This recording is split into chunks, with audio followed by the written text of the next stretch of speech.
सो ये सब जो स्टेटमेंट आ रहा है, इससे साफ साफ साबित होता है कि ये पाकिस्तान का एक साजिश है। और अभी तीसरा जो बात है, जो सबसे गंभीर, कि कल ये सब हुआ, मगर बांग्लादेश की मिनिस्ट्री ऑफ फॉरेन अफेयर्स ने भारत की डेप्यूटी हाई कमिश्नर जी। को समन की और करके कहा कि क्यों शेख हसीना ने ऐसे स्टेटमेंट दिया, भाषण दी, आपको ये इसका जवाब देना पड़ेगा, number one. Number two, Yunus के प्रेस सेक्शन ने कहा कि ये जो तोड़फोड़ है, ये लोगों की शेख हसीना के ऊपर जो घृणा और गुस्सा है, इसके प्रोजेक्शन है। ऑन द अदर हैंड, ये जो जो जिहादी जंगी, जो अलकायदा, इस्लामिक स्टेट, हमास के फ्लैग लेके हिजबुत तहरीर, अंसार अल इस्लाम वगैरह, ये लोग कह रहे कल से कि अगर मंगलवार तक शेख हसीना को भारत वापस प्रत्यर्पण नहीं करेगा, तो ये लोग एक ही इसी तरीके की बुलडोजर मार्च करेगा बांग्लादेश में भारतीय हाई कमीशन की तरफ। So this is a very scary and serious situation. ऐसा है कि स्टेट और पैट्रोनाइज थिंग, क्योंकि यहाँ पुलिस नहीं थे और आर्मी भी आए थे, तो आर्मी को हट जाने के लिए कहा स्टूडेंट्स, और आर्मी हट भी गए। तो ऐसा तो है नहीं कि आर्मी को कहेगा आर्मी हट जाएगा। किसी ने कमांड किया होगा आर्मी को कि तुम वापस आ जाओ, कि जनरल कुलकर्णी सर, राइट। मालूम है कि आर्मी ऐसे हटते नहीं without command. So who are giving the command to army to retreat and let the anarchists continue the anarchy? Also very serious situation in Bangladesh. But Shoaib Chaudhary ji, क्या नरेटिव क्या set करने की कोशिश की जा रही है? अगर इस वक्त मैं मोहम्मद यूनुस की बात करूं, किस आइडियोलॉजी पर वो बांग्लादेश में इस मास लेवल पर इस तरह की तस्वीरें सामने आ रही है कि मंदिर तो चलिए आप जला रहे हैं वहां के, कि आपको हिंदुओं से इतनी नफरत है, ऐसा इसका भी हमने यहाँ पर जिक्र कर लिया, लेकिन सर वहां पर जो इतिहास है उसको आप थोड़ा बुलडोजर चलाकर ध्वस्त कर सकते हैं, मिटा सकते हैं। देखिए, यूनुस तो एक इंडिविजुअल, जिसके कोई नीतिहीन एक आदमी है। हम्म। और डीप स्टेट कहिए या पाकिस्तानी आईएसआई के, इनके लिए एक नीतिहीन लोग की बहुत जरूरत होता है, जिसको तो ये कुछ भी करा सकते हैं। और मैं आपको एक इंफॉर्मेशन देना चाहता हूँ, बांग्लादेश में पिछले 6 महीने में 71% फॉरेन इन्वेस्टमेंट ड्रॉप हो गई।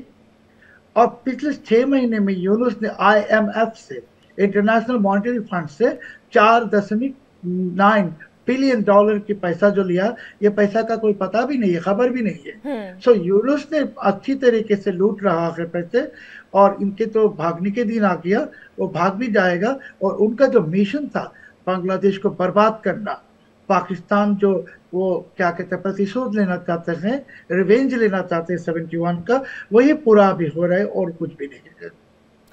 शदेंदु जी, इस पर आपका रिएक्शन सर बहुत ज़रूरी है, क्योंकि देखिए यहाँ पर आपके देश में सुरक्षा का माहौल नहीं है, और जिस देश में सुरक्षा का माहौल नहीं है उस देश को ही सबसे ज़्यादा नुकसान है। क्योंकि जैसे सर ने जिक्र किया कि 71% फॉरेन जो इन्वेस्टमेंट है वो ड्रॉप हो गई। क्या स्थिति इस वक्त बांग्लादेश में सर आपको नजर आ रही है? क्या नरेटिव सेट करने की कोशिश की जा रही है वहां पर इंटरिम गवर्नमेंट की तरफ से?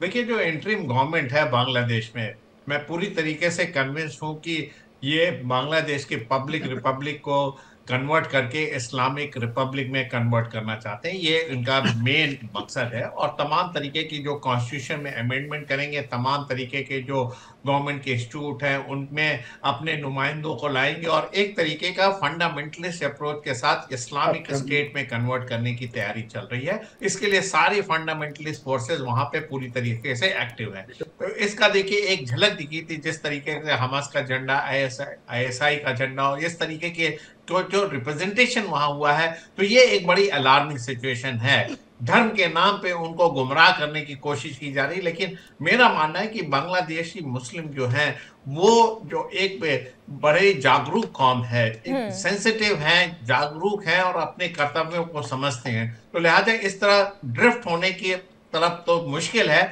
लेकिन सरकार जब एक तरफ से पूरी तरीके से डिटर्मिन हो जाती है और उसके सिक्योरिटी फोर्सेस इसमें हिस्सा लेने लगते हैं, तो ये चीज नामुमकिन नहीं रह जाती। पहले भी ऐसा हुआ है, आगे भी होने की संभावनाएं बनी हुई है। जिस तरीके से शेख मुजीबुर रहमान के जो रेजिडेंस पे देखिए, जिस तरीके से उसमें जलाया गया, जिस जी। तरीके से बुलडोजर चलाया गया, ये बड़ी शर्मनाक घटना है। आप अपने इतिहास को बर्बाद कर रहे हैं। इस तरीके की मानसिकता रखने से देश प्रोग्रेस नहीं करता, आप रेट्रोग्रेड एक्शन में जा रहे हैं अच्छी खासी इकोनॉमी को आपने ध्वस्त कर दिया, फॉरेन इन्वेस्टमेंट बंद हो गया और तमाम तरीके के शरदेंदु जी, मैं इस पर सर थोड़ा सा आपकी तरफ से एक पॉलिटिकल वो भी चाहती हूँ, क्योंकि कभी कभार हम देखते हैं कि इस तरह का नरेटिव विक्टिम कार्ड प्ले करने के लिए भी सेट किया जाता है।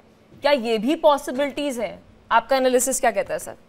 नहीं, मैं इसको विक्टिम कार्ड तो नहीं मानता। ये पूरी तरीके से स्टेट स्पॉन्सर्ड इस तरीके की एक्टिविटीज चल रही है। एक सरकार की एक सोच है।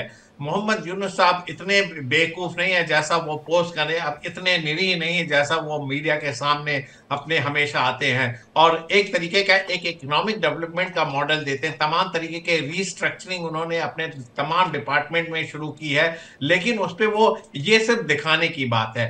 कहीं ना कहीं उनके जहन में एक फंडामेंटलिज्म है, कहीं ना कहीं उनके दिमाग में एक डर बना हुआ है कि डोनाल्ड ट्रंप की सरकार आ रखी है, अब उनके दिन लिमिटेड है। तो ऐसी ग्राउंड सिचुएशन क्रिएट कर दो जिससे कि आवामी लीग का वर्चस्व खत्म हो जाए या उनको फिर से रिवाइव करने में बहुत समय लग जाए। इसीलिए उनके अटैक देखिए बीएनपी पे नहीं है, उनके अटैक आवामी लीग पे। आवामी लीग के लीडर्स को तमाम तरीके से उनके घरों में को तोड़ा जा रहा है और उनका एक ही मुद्दा है कि किसी न किसी तरीके से शेख हसीना को रिपैट्रिएट करके बांग्लादेश ले आओ, उनको एग्जीक्यूट कर दिया जाए। और शेख हसीना इस चीज को बार बार बताने की कहीं न कहीं उनकी जान बार बार बच जा रही है। वो कहीं न कहीं एक करिश्मा करना चाहते हैं बांग्लादेश में, उसको उन्नति के पथ पे ले जाना चाह रही है, इसलिए वो बच रही। वो भी एक सेंटिमेंट कार्ड प्ले कर रही है। उनके तमाम तरीके के सोशल मीडिया में जो स्टेटमेंट है जिसका की ऑब्जेक्शन बांग्लादेश की गवर्नमेंट टाइम टू टाइम करती है, लेकिन ये पॉलिटिकल गिमिक है। इलेक्शन होगा तो